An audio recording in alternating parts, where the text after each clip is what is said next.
show you how to make a left-right block. And if you're using the right fabric, it can use up all of your fabric, no extra leftover.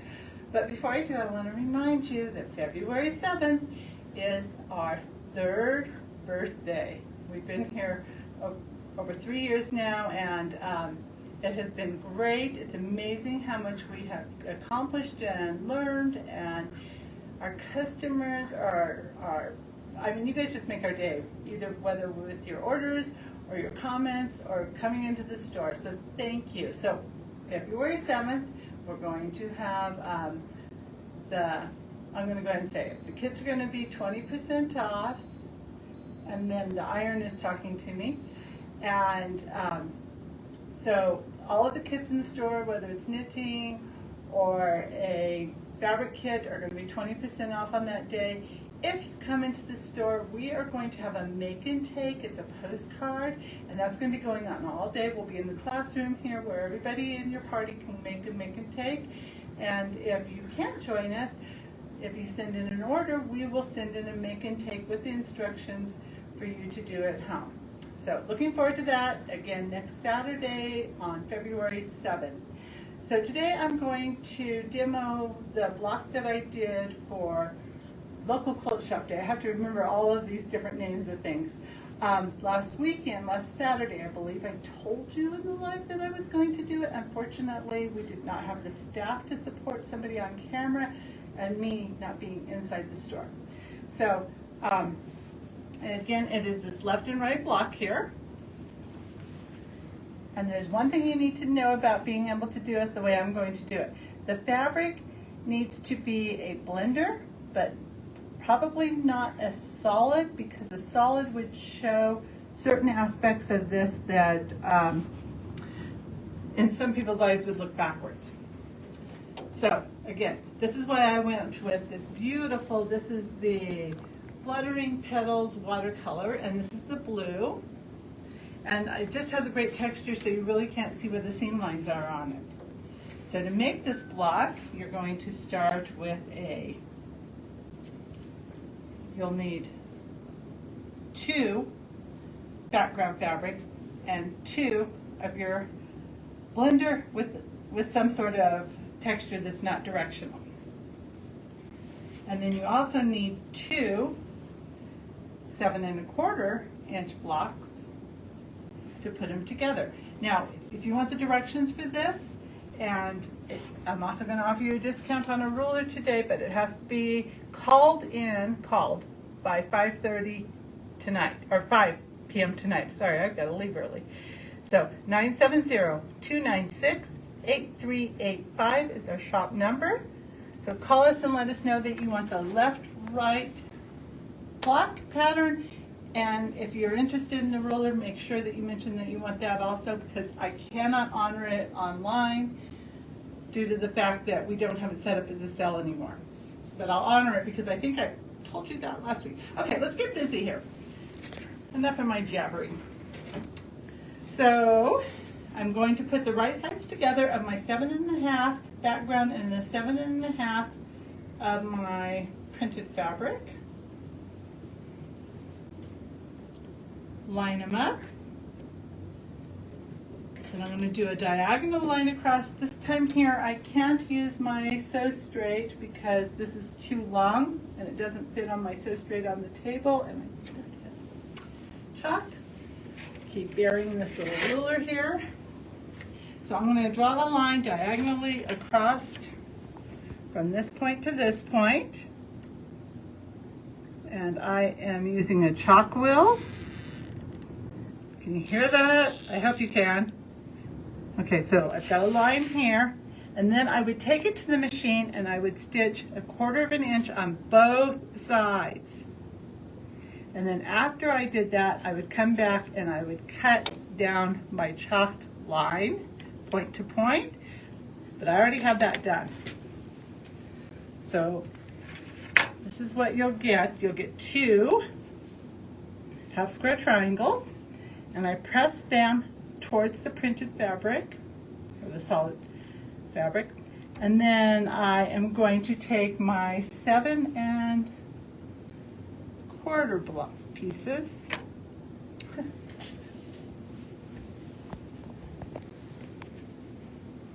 Thank you. So these are 7 1/4. And I am going to put this piece on top of the 7 1/2. No, I'm going to put the 7 1/4 down with the 7. What these were 7 1/2, but they've lost some of their measurement by putting that seam in them. And you'll notice that I have space all the way around, right? I have space that I can trim up later. Again, I should have mentioned that you don't want to trim your half square triangles until after this point. So then I'm going to turn it this way, and I am going to do from this point to this point with my line.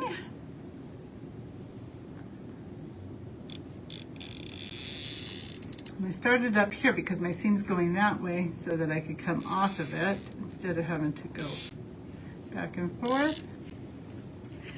Okay, then I'm going to go over to the machine, and now at the machine, now you're going to get 2 blocks out of this one. So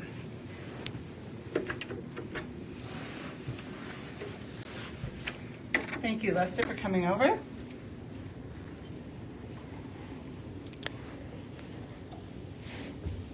So I have my machine set at 2 point for my stitching because I wanted the stitches to be small because I'm going to cut this block in a minute. And when you're cutting pieces and trimming them up, if you have your seams or your stitches too long, they're more likely to come apart before you get to your next stitches to overlap them. So I'm just going to sew 1/4 of an inch from that chalk line, just like you would have done on the half square triangles that you made first.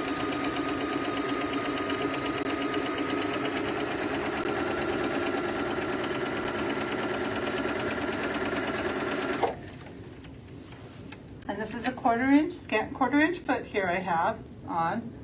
So then I'm going to come back, and you can either sew it again from the same top that I did there, or you can flip it around. And I'm going to flip it around because I want to show you another step that I always do when I'm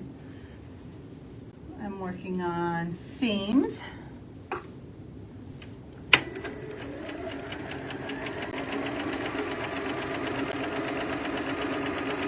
So I'm coming into the seam right here, and you know what happens when you get into these seams? You can slightly see how that foot is already pushing. It's kind of pushing on this back in there. So I'm going to stop right here, and I'm going to just let it rest and come back down. See how smooth that is now? And I may have to do it one more time. Yep, I'm going to do it one more time before I get in there. And I do it one more time. And that keeps your block lined up instead of pushing it around with your foot. If you happen to have a dual feed foot, you may not run into that issue as often because it's actually walking along with you. And if you don't have a dual feed, you can always use your walking foot for that. Okay, so then I'm going to come back over here, and I'm going to do the same thing that I said I did on the half square triangles.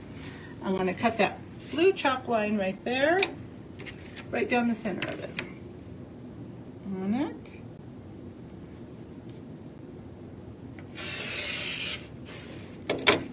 And so when you open it up, you've got 2 mirror imaged blocks. Now, do you see a problem with that? When you end up with a mirrored image like this, if you have any kind of fabric that is somewhat directional, you won't be able to work with it because it's an opposite of what is actually needed. But I'm going to come, I don't have to come over here and do this because I already have them done. So I have this one done.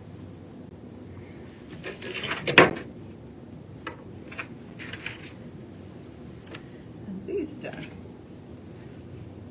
So the mirrored image, you see the seam is going right here and the seam is going right here, but you can't see the seam. It's not standing out, and by the time you finish quilting it, it won't stand out either. Look over here. I have a, this one's going this way with the full half square triangle here, but the full half square triangle over here is over here. Again, if there was any direction in this fabric, it would show so strong that these would be going this way. It would be running like rows like this, which I guess is okay, but then this one here is going to be like a stopping block. So it's kind of important that you use fabric that'll blend like this. And then I'm just going to take and I'm going to square these up. And this is where the Stripology, and this is the 6.5 inch by 6.5 inch. It's called the Stripology Mini, and it has, see these white lines that it runs through here? I'm going to line it up with my lines on my block here. And that way when I'm trimming it, I know I'm getting nice even points and a nice even block. So I lined it right up here on the white and the white, on the Y right there.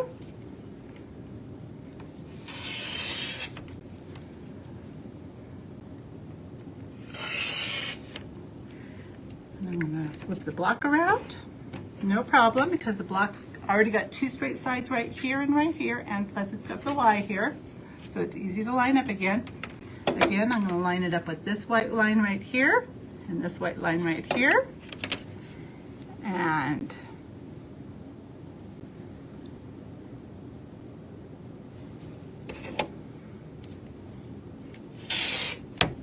so you're going to make 4 of these blocks, but you already made them because you've got 2 and everything. So it's already done. And then you've got, look at how nice your points are here and here. And then you take them and you spin them around. I've got a set of these somewhere that are already trimmed up. 1, 2, 3, 4. Yep.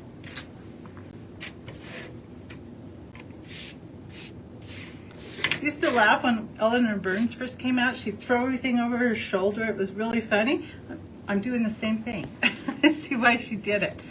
Okay, so this one here is going to be the full here, and yes, this one will be not full. They have to be full. Yep. Okay, so these 2 here were the same, and these 2 here are the opposite. And so now you've got your seam running straight through here, straight through here. So you're going to sew these 2 together. And then when you finish sewing them together, you want to press towards your half square triangle. It's 1 less extra seam because this is going to get kind of bulky on the corner. Well, right here actually is going to get the bulky part. And then you're going to do the same thing with this one, sew them together. And then when you finish them, you're going to press them both towards the half square triangle. The colors are so close, I don't know if you can see that this is a quarter square and this is a half square. Press them towards the half square triangle, half square triangle. And then when you join them together, you're going to make your seam. And this is the seam right here. You made your last seam across here. And then you're going to take it and you're going to pull these stitches apart right here in the center. And it makes less bulk. And then you're going to press the seams opposite each other. So you take it over to the iron and you come over to the iron. And on the center part, I just put that nose of the iron right there on it to hold it in place. And then this one's going this way, and this one is coming down. So I want to make sure they're right. And you just press them down. And then when you're finished, you have a lot less weight right there in the center. And anytime you make a heavier seam, your quilt's going to wear more on it. So the least weight you can put on it, the better for the longevity of the quilt. And there is your block. And so if you want an idea of what to do with the blocks, so if you just made and you joined them together, you could come up with this, or if you added a sashing, you could come up with that.